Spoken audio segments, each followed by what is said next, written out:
느헤미야 말씀, 우리가 4장에 있는 말씀을 함께 읽었습니다. 오늘 말씀을 바탕으로 반대를 무릅쓰고 이렇게 제목을 붙였어요. 이 말씀이 어떤 상황 속에 주어지는가에 대해서 좀 이해가 필요할 것 같습니다. 이스라엘 백성들, 남유다, 북이스라엘 나라가 이방 나라에 의해서 패망을 당해서 열국으로 흩어져 버리게 됐습니다. 그런데 하나님께서는 유다가 멸망하게 될 그 때에 선지자 예레미야를 통하여 앞으로 70년이 차면 이 백성들을 다시 돌아오게 하신다 하는 말씀을 들려주십니다. 이방 땅에서 개처럼 또 외롭게 힘겹게 살아가는 그 백성들에게 마침내 하나님이 약속하신 때가 차면서 그들이 예루살렘으로 귀환을 하는데, 유다 백성들이 세 차례에 걸쳐서 열국에 포로로 끌려간 것과 반대로 이 유다 백성들이 열국에서 예루살렘으로 귀환한 일 또한 세 차례에 걸쳐서 이루어졌습니다. 첫 번째 귀환은 바벨론 나라를 패망시켰던 바사 왕 고레스라고 하는 왕에 의해서 칙령이 내려지면서 예루살렘으로 돌아가라고 하는 왕의 명령이 떨어집니다. 기적 같은 일이죠. 그게 주전 538년경입니다. 그때 그들이 왕의 칙령을 따라서 예루살렘에 귀환해요. 이게 첫 번째 귀환입니다. 이때 지도자로서 이끌었던 인물이 수룹바벨이라고 하는 인물이에요. 그리고 그때로부터 80년이 지납니다. 80년이 지나서 두 번째 귀환이 이루어지는데, 그때는 에스라, 학사 겸 제사장이었던 에스라를 중심으로 해서 두 번째 귀환이 이루어지는데 주전 458년에 이루어지게 됩니다. 그런데 1차로 귀환했던 사람들에 의해서 무너졌던 예루살렘의 성전을 재건하는 일이 있게 되는데, 많은 우여곡절들을 겪으면서 시작한 지 20년 만에 성전 건축을 완공합니다. 저 옆에다 표시해놨어요. 성전 건축이 530년, 그들이 귀환한 지 이제 바로 귀환하자마자 얼마 지나지 않아서 성전 건축을 시작했어요. 그리고 시작한 지 20년 만에 516년 건축을 하다가 반대를 맞게 되면서 딱 물러서서 그 일들을 하지 못한 채 오랜 세월이 지나가다가 다시 이 일들이 시작되게 된 거죠. 그래서 그때 다시 시작이 되면서 마침내 완공을 하게 됩니다. 세 번째 귀환은 이 느헤미야, 오늘 읽은 성경의 제목처럼 느헤미야라고 하는 사람에 의해서 세 번째 귀환이 이루어지는데, 이때 연대가 주전 445년, 몇 년 차이가 납니까? 2차 귀환으로부터 약 13년 정도가 지나고 난 다음에 세 번째 귀환이 이루어지게 돼요. 귀환하게 된 배경이 뭐냐? 예루살렘이 황폐했다. 그로 인하여 많은 수치와 괴로움을 당하고 있다고 하는 소식이 당시에 느헤미야에게 이 소식이 알려지면서 느헤미야가 하나님 앞에 간곡하게 기도를 올리게 되고, 그 기도와 함께 하나님께서 인도하셔서 당시에 이방의 군주였던 아닥사스다 왕의 마음을 움직이게 됩니다. 그래서 이 아닥사스다 왕이 그것을 허용을 하게 돼요. 허락을 하게 되면서 느헤미야가 일단의 무리를 이끌고서 예루살렘으로 귀환하게 되는 일이 있게 됩니다. 귀환하자마자 그가 했던 일은 예루살렘의 형편이 어떠한가를 밤에 쭉 돌아다니면서 이것을 살펴보니까 실제적으로 예루살렘 성벽이 완전히 무너져 있는 그 모습을 그가 확인하게 된 겁니다. 이 내용은 느헤미야 2장 13절에 기록이 되고 있어요. 느헤미야라고 하는 인물은 어떤 인물이냐? 우선 그의 이름의 뜻은 여호와께서 위로하신다라는 뜻을 가지고 있었고, 이 사람도 역시 이방 땅에서 요리하고 있었던 하나님의 백성이었습니다. 그런데 이 사람은 이방 땅 가운데서도 왕의 술 맡은 관원이었다는 겁니다. 우리가 술 맡은 관원장 이야기, 떡 굽는 관원장 이야기, 창세기에서 요셉의 이야기를 통해서 우리가 살펴본 바가 있습니다. 왕의 음식을 주관하는 그런 지휘관, 굉장히 높은 자리입니다. 사람을 죽일 때 독을 섞어서 마시게 하면 그 독으로 인하여 하루 사이에 죽음을 당하게 되는 일이 있기 때문에 보통 사람이 아니라 왕이 충분히 신뢰할 만한 사람을 세우게 되는데, 이 왕의 술을 주관하는 지도자가 바로 이 느헤미야였다는 것입니다. 그러니까 전혀 이방 사람이었다는 거죠. 이 왕이 봤을 때 이방 사람임에도 불구하고 그가 어떤 사람인지를 분명히 신뢰하는 사람이었기 때문에 이방 땅에서 술을 맡은 관원으로 있었다는 거죠. 다니엘도 그렇고 그의 세 친구들도 이방의 궁정에서 신앙 지켰던 인물들로 잘 알려져 있는 인물들이죠. 2차 귀환 때 포로로 잡혀갔어서 그래도 그곳에서 또 하나님을 섬기는 신실함으로 역사를 이루어냈던 인물, 느헤미야도 비슷한 그런 인물임을 우리가 알게 됩니다. 세상 가운데 살면서 우리가 하나님을 신실하게 섬기는 자로 어떻게 살아야 될까를 잘 보여주는, 모범을 보여주는 인물이라 하겠습니다. 그가 와서 깨닫는 분명한 사실은 이 무너져 있는 예루살렘의 성벽을 재건해야 되겠다. 이것이 분명히 하나님이 내게 바라시는 그분의 뜻이다 하는 사실을 그가 알게 되면서 이 성벽을 재건하는 일을 시작하고, 또 백성들의 마음이 함께 움직이면서 이 일들이 진행되고 있다 한 것이죠. 그럴 때 이 일을 처음부터 반대했던 주도적인 인물이 있어요. 산발락과 도비아라고 하는 이 사람이 이 일에 있어서 처음부터 반대했던 인물들로 소개됩니다. 당시에 이 느헤미야가 이끌고 있었던 사람들은 예루살렘을 중심으로 찾아와서 하는데, 이걸 둘러보고 성벽을 재건해야 되겠다 하는 생각을 했는데, 이 산발락과 도비아 같은 인물들은 윗지역입니다.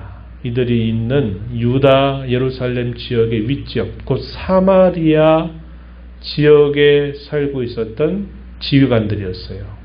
사마리아 총독의 자리를 꿰차고 있었던 이 산발랏이라고 하는 사람, 이 사람이 그의 종으로 삼았던 도비아와 함께 처음부터 이 일을 반대하고 대적하는 일들을 계속 하게 된 겁니다. 아주 집요하게 반대를 했어요. 2장 19절 말씀에 이 일을 시작할 즈음에 또 이것을 반대하는 말을 하게 되고요. 이 일이 시작되어 진행되고 있는 과정 중에도 역시 또 반대하고 대적하는 일들을 하는데, 사마리아의 군대를 대동해서 이들을 치려고 하는 정도로 협박과 공간과 위협을 가하고 있는 모습을 보여주고 있습니다. 우리가 읽은 본문 4장 1절로부터 3절 말씀에 보면 소개되죠. 다시 한번 본문을 보시면, 산발랏이 우리가 성을 건축한 다음을 두고 크게 분노하여 유다 사람들을 비웃으며 자기 형제들과 사마리아 군대 앞에서 일러 말했다. 사마리아 총독에 있었던 이 산발랏이 이 사마리아 군대를 대동해서 이 일을 대적하는 자세를 보이고 있는 것입니다. 사마리아 지역은 이미 혼혈족들이 있었던 때예요. 북이스라엘 나라가 망하면서 아수르 제국에서 어떤 정책을 펼쳤느냐, 3인 정책이라는 걸 펼쳐서 그 땅에 사는 토착민들은 열방으로 다 흩어져서 포로로 끌려가고, 그 땅에 열방 사람을 그 땅에 보내가지고 그 땅에 남아있는 사람과 이방 사람들이 서로 결혼을 하게 되면서 혼혈족들이 그곳에 자리 잡고 있었던 것입니다. 근데 그 지역의 총독이 바로 이 산발랏이라고 하는 인물이었는데, 군대를 대동해 가지고 이 일을 못하게 방해하는 거죠. 다시 본문 2절로 가서 보세요. 이렇게 말합니다. 이 미약한 유다 사람들이 하는 일이 무엇인가? 스스로 견고하게 하려는가? 제사를 드리려는가? 하루 일을 마치려는가? 불탄 돌을 흙무더기에서 다시 일으키려는가? 이렇게 말하고, 또 그의 종으로 있었던 암몬 사람 도비아가 또 함께 거기에 말합니다. 3절에 그들이 건축하는 돌 성벽은 여우가 올라가도 무너질 것이다. 이렇게 비난을 하면서 반대한 것입니다. 그런데 이것으로 끝난 것이 아니었어요. 성벽이 계속 진행되는 동안 처음에는 이렇게 협박과 위협과 공갈을 하다가 반대하고, 나중에는 이 느헤미야에게 음모를 꾸면서 그를 어떻게든지 처단하려고 하는 음모를 또 꾸미고, 그래서 그 일이 진행되지 못하게 방해하는 이야기는 뒤편에 가면 또 나옵니다.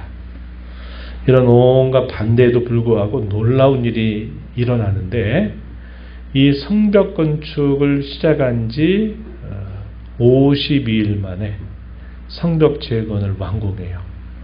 아까 성전 재건은 20년이 걸렸습니다. 그런데 성벽을 재건하는 일은 며칠? 52주가 아니라 52일, 1년 52주가 아니라 52일 만에 이 일을 완공하게 된 겁니다. 놀라운 기적 같은 일이 일어나게 됐어요. 6장 15절에 그렇게 알려주고 있습니다. 반대 앞에서 만약에 무릎 꿇고 반대 앞에서 안 되겠다, 만약에 성전을 재건하고자 했던 첫 번째 귀한 자들의 모습을 따라갔더라면 어떻게 이 성벽을 재건하는 일을 완성할 수 있었겠습니까? 완성을 못해요. 근데 온갖 반대를 맞는 중에도 이 느헤미야 지도자의 지도력이 굉장히 빛을 발한 것이고, 또 백성들이 그의 지도와 함께 마음을 같이 하고 하나가 되면서 그 온갖 반대들을 무릅쓰고 극복해서 마침내 50일 만에 이것을 완성했다 하는 겁니다. 하나님의 선한 손길이 느헤미야와 함께 했다는 사실을 느헤미야가 몇 차례 고백해요. 하나님의 선한 손이 도와주셨다 하는 사실을 그가 깨닫는 겁니다. 군주의 마음을 움직이게 된 것, 또 허락을 받아서 그가 유다 땅으로 오게 된 것, 모든 것들이 하나님의 보이지 않는 손길이 함께했다는 것을 알게 했던 사실이죠. 느헤미야가 지도하면서 백성들의 마음이 그 어려움으로 인하여 서로 갈라지고 뿔뿔이 흩어지지 않고 그들의 마음이 하나가 되게 했다는 것, 이것이 온갖 반대를 극복하게 하는 데 중요한 그런 자원이 됐다는 사실을 우리가 확인하는데, 특별한 표현을 제가 기록해 봤습니다. 4장 17절 말씀에 가서 보면 이런 표현이 있어요. 그들이 군대를 대동해서 언제든지 치려고 협박하고 공갈하니까 느헤미야가 어떻게 그들을 이끌어가냐면, 한 손으로는 일하도록 하는 겁니다. 도구를 잡고 일을 하게 하고, 또 한 손에는 병기를 잡고서 하는 겁니다. 언제든지 치러 공격해 오면 그 병기로 맞서게 하려고 한 손은 일하고 한 손은 병기를 잡게 했다는 겁니다. 그리고 또 어떤 일을 했냐면, 예루살렘 성벽을 자기가 있는 곳곳에서 굉장히 넓어요. 그 성 전체를 짓는 일이 절대로 한 사람이 할 수 없어요. 그래서 제사장뿐만 아니라 모든 사람들이 다 동원해 가지고 가장 먼저 자기 집 가까운 쪽에 있는 그 무너진 성벽을 쌓아가는 일을 계속 서로 협력하면서 이 성을 이어가는 일들을 하고 있었던 것입니다. 그럴 때 이 예루살렘 그 성벽을 쌓아가고 있는 그 가운데 그들이 예루살렘 성벽을 쌓고 있는 그 안에 그들이 떠나지 않고 그곳에서 자기도 하고 또 일부는 그곳에서 파수한 겁니다. 혹여나 이 산발락과 도비아가 공격해 오늘이 있게 될 때 그것을 지켜보는 겁니다. 누가 쳐들어온다 하는 것을 불침번을 서게 하면서 파수하게 하는 것이고, 낮에는 일하죠. 어떻게 해요? 한 손은 일하고 한 손은 병기를 잡으면서 일을 하고, 또 밤이 되면 자기가 일하던 그 자리를 떠나지 않고 거기서 야경을 한 겁니다. 바깥에서 밤을 새우면서 거기서 자고 또 파수하는 일들을 하면서 이 일을 그들이 감당했다 하는 것이죠. 그러니까 참 놀라운 일들을 하게 되면서 52일 만에 이 일을 완공하게 되었다 하는 사실입니다. 느헤미야 자세를 우리가 살펴보게 돼요. 그 느헤미야는 하나님의 뜻이 무엇인가를 그가 분명히 찾아내고 그 뜻에 대한 분명한 확신을 갖습니다. 내가 예루살렘의 왕의 허락을 받아서 가는 일은 이 예루살렘의 무너진 성벽을 재건해서 수치를 면하게 해야 되겠다 하는 이 사실을 그가 분명한 하나님의 뜻으로 그가 확신했고, 자기가 예루살렘에 일정 기간 가서 자기가 해야 될 분명한 일은 다른 어떤 것이 아니라 그것은 예루살렘 성벽을 재건하는 일이다. 이 오직 일념입니다. 오직 일념. 이것을 자기의 사명으로 여겨서 예루살렘에 찾아가게 됐어요. 그리고 많은 반대들을 직면하게 될 때 가장 먼저 자기 자신을 온전히 거기에 바치는 그의 자세를 보여주고요. 그리고 그것을 결국 극복해내는 신앙의 용기를 보여준 인물이죠. 안팎에 여러 많은 반대. 처음에는 외부로 와서 힘을 가지고 못하게 막다가 나중에 그게 안 되니까 어떻게 하냐면 내부적으로 이제 접근해 가지고 이 느헤미야를 어떻게든지 만나게 해 가지고 이 사람을 죽여야 되겠다.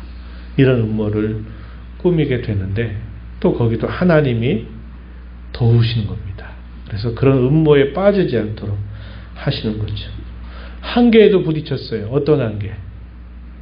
일반 백성들이 마음을 같이 해서 함께 이 일을 하고 있는데 지금 대적자들이 언제든 공격하려고 공격 태세를 갖추고 있는 상황이고 얼마나 힘들겠어요.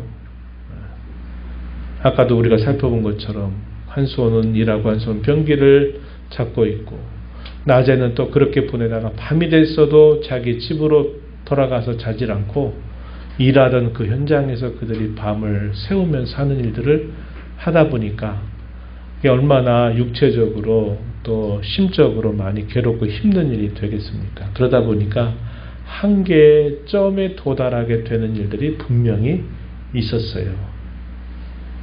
7절, 8절 우리가 읽은 본문에서도 이제 반대가 있는데 이런 여러 어려움들을 겪다 보니까 이 백성들 가운데서도 우리가 이제 더 이상 하지 못하겠습니다. 이게 안 될 것 같아요. 이러한 말들이 계속 느헤미야의 귓가에 들리게 되고 이런 사람들의 말로 인해서 또 다른 사람들의 사기가 떨어지게 될 수 있는 일들이 분명히 있었던 겁니다. 10절 말씀에 한번 가면 이렇게 말해요. 유다 사람들은 이르기를 흙무더기가 아직도 많거늘 침을 나르는 자의 힘이 다 빠졌으니 우리가 성을 건축하지 못하리라. 우리의 원수들은 이르기를 그들이 알지 못하고 보지 못하는 사이에 우리가 그들 가운데 달려들어서 살육하여 역사를 그치게 하리라. 원수들은 이렇게 말하고 있고 또 자신들에게는 힘이 다 빠져버려서 건축하기 힘들다 이렇게 말하고 12절에 보면 원수들이 근처에 거주하는 유다 사람들도 느헤미야를 계속 부릅니다. 10번씩이나 와서 우리에게 와서 빨리 도와줘야 된다 이렇게 요청을 하는 일들이 계속 있었다. 이것은 한계점에 여러 차례 도달했다라는 사실을 보여주는 모습이 될 겁니다. 그래서 안팎의 여러 반대와 한계에 부딪혔을 때 어떻게 그것을 이겨냈을까? 결국 하나님을 향한 믿음, 하나님이 우리를 도우신다고 하는 것에 대한 믿음과 신뢰, 그죠? 믿음을 단단하게 붙잡고 있었다는 것이고, 느헤미야는 이런 위협과 어려움이 닥칠 때마다 기도하는 일을 항상 쉬지 않았습니다. 하나님 도와주세요. 하나님 함께 해주세요. 저들에게 오히려 그 꾀가 저들에게 돌아가게 해주세요. 이렇게 하나님 앞에 계속 기도하면서 그 연약한 마음을 하나님께 의뢰하면서 하나님의 능력을 힘입는 일을 계속한 겁니다. 몰입했어요. 나는 이 일을 위해서 여기 왔다. 내가 다른 것 하면 안 된다. 그래서 자기 자신의 오직 일념으로 완전히 거기에 몰입을 한 겁니다. 헌신한 거죠. 그러면서 넘어서기 힘든 그 한계점, 또 넘어서기 어려운 그 극심한 반대, 그것을 결국 넘어서도록 했다는 거죠. 제가 이제 한번 그런 얘기 했습니다. 임계점이라는 게 있다.